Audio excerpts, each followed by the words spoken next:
Hi, my name is Hunter Sowers with the Stuart Ritchie Service Group, and we are here at the heart of your home's electrical system. These are your breaker boxes.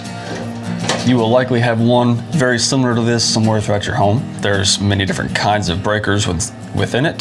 You have these larger breakers that mainly control your equipment, furnaces, dryers, ranges, bigger kinds of equipment.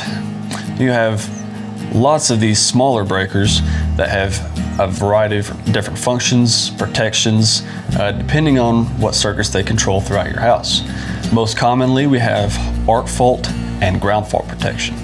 An arc fault breaker protects you from a fault where there may be a large flash or lots of heat before it ever happens. It'll pick up that this is going to happen very soon and trip before it ever does. In this case, we need to come look into why that breaker tripped. Next, we have a ground fault breaker. This is very simply a breaker that detects very, very minute changes in current on the ground leg. Your home system is grounded. There should be no voltage ever on the ground system. And should there ever be a short of any kind, that ground system will pick up a very minute amount of voltage, where this GFI breaker will trip instantaneously, preventing any sorts of ugly shorts, any sort of ugly issues throughout your home. These breakers prevent them.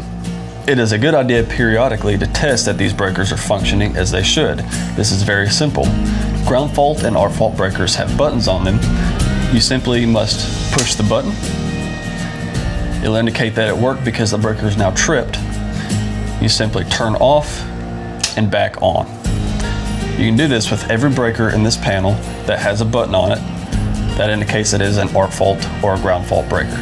If any of your breakers fail that simple test and don't do exactly as this one just did, it is imperative that you give us a call at Stuart Ritchie.